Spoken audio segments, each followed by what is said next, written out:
Magandang hapon sa inyo mga boss. Andito tayo ngayon sa San Narciso, Zambales. Meron akong ipapakitang property sa inyo. Pina-vlog po sa akin ito. Actually napuntahan na namin to nung nakaraan pero iba-vlog ko uli ngayon kasi medyo hindi maganda yung kuha ko ng drone shots before. Alright? Nandito ako sa pinaka-corner ng property. And then lakad tayo papunta roon para malaman natin yung haba ng frontage niya, fronting road. Okay? So lumalabas mga boss, ito yung corner ng property Tulay po ito. Yan. Umulan kaya may laman ng ilog, may tubig, ayan Galing po yan dito coming from parte doon sa may San Marcelino. And then lalabas yan papuntang Santo Tomas River. Alright? Now ito po yung property. Ito. So lakarin natin mga boss. May mga mangga po sa loob. Mangga, mahoganis. Actually, kapag nakita nyo dyan sa drone shots mga boss, siya square siya. Yung paligid niya, yun ang maraming tanim na puno. Okay? So bilangin natin yung steps kung ilan. 1, 2, 3, 4, 5, 6. So mula doon mga boss, mula doon sa pinanggalingan natin sa may tulay, alright, about 126 steps So let's say mga 100 meters po yung kanyang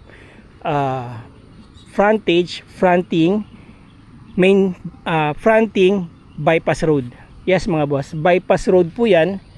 Ito papuntang San Marcelino na yan, about 14 to 15 minutes from here, and about 17 to 18 minutes nandyan na po kayo sa San Marcelino District Hospital.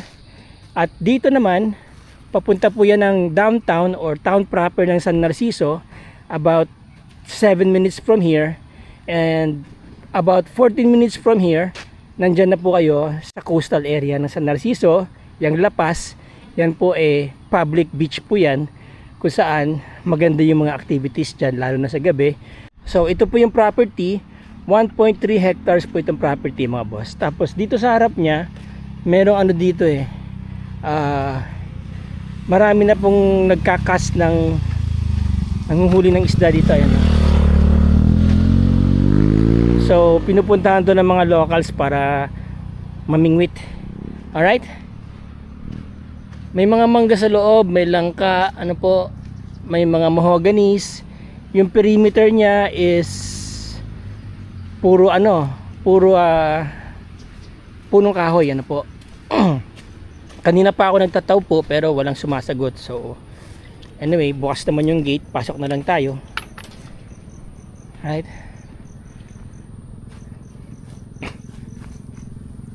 Okay, matubig po itong property, tag-ulan kasi. Po kasi ito kung makikita niyo sa paligid niya, palayan. Meron na pong bomba doon at meron balon doon mga boss. So kapag summer, wala kayong problema sa tubig mga boss, di ba? Itong area na itong lalakaran ko, mataas, Pero dito, yan, medyo mababa, kaya matubig po yan. Okay, kasi tag-ulan nga po ngayon. Tapos dito may mga mangga. Yan, doon tayo galing mga boss, doon. So yan po yung expanse ng property Yan, paligid na yan. Hindi na po tayo iikot mga boss. Ang mahalaga nakita natin dito sa loob kung ano itsura ng property. So kung i-develop nyo man ito into a, let's say, farm resort, wala kayong magiging problema sa mga pagpuputol ng puno kasi open area po yan, nasa gitna. Patatambakan nyo na lang yan paunti-unti. Alright? May mga puno ng saging dito, Ayan, mabasa siya may tubig, And then may puno ng bayabas dito na native. Okay yan mga boss. Sarap yan. May kalamansi, may avocado, may mga kawayan, mahogani sa paligid, may nyug. Okay?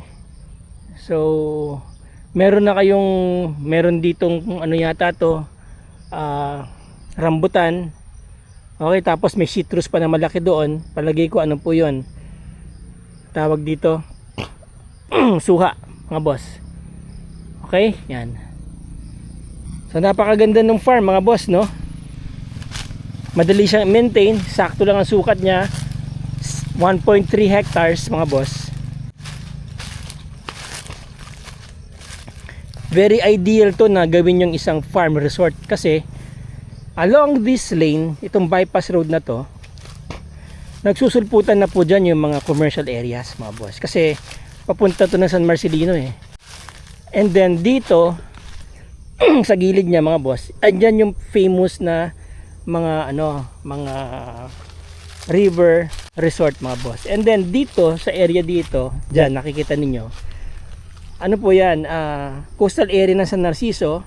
Nandyan din po yung mga magagandang mga resorts. Tapos yung nakikita niyo po dalawang island doon mga boss, yan ay Pundakit, San Antonio, Zambales. So to San Antonio, Zambales, this is about 15 or 20 minutes mga boss. Okay? So ayan.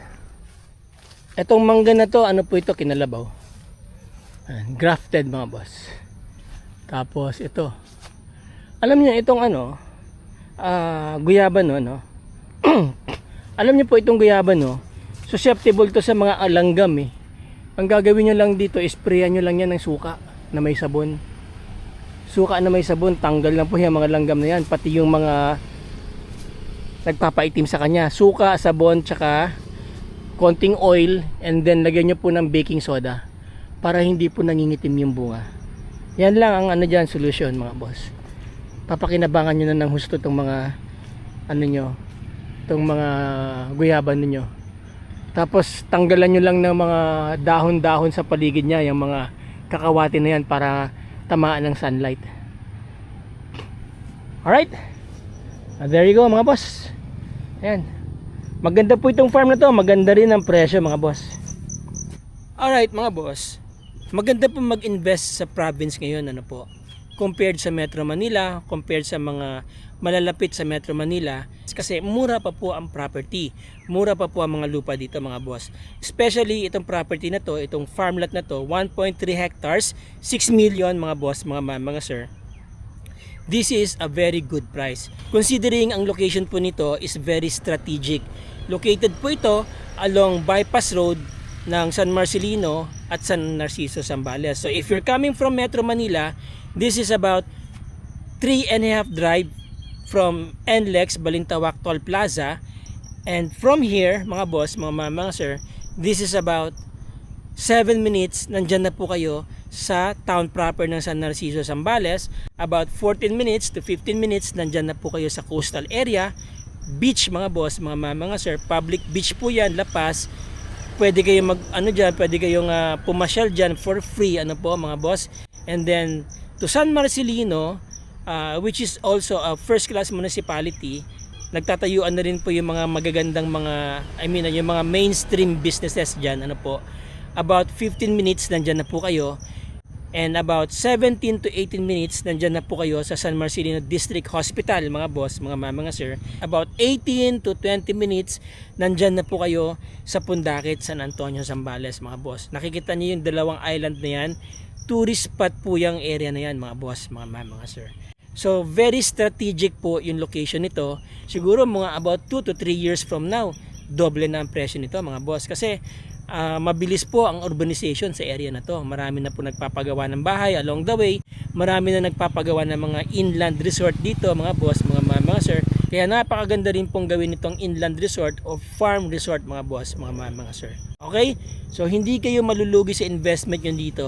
1.3 hectares, titulado, 6 million pesos mga boss, mga sir. Lumalabas po na 462 lang yan per square meter. Okay? Kaya napakaganda ng presyo. So yung mga interesado dyan mga boss, mga sir, nandyan po ang aking contact details para ma-connect po namin kayo sa may-ari. Alright? Again, maraming salamat sa inyo. Maraming salamat sa inyong time. Maraming salamat sa inyong panonood mga boss, mga sir. Let's be grateful every day. See you on the next property presentation, next property vlog mga boss, mga sir. Ciao. You came in quiet like a midnight train. No warning lights, just a little rain. I should've turned, I should've known. Some roads feel right, but don't lead home. Your smile was soft like a candle flame, close enough to burn, too far to claim. We never said what the silence knew.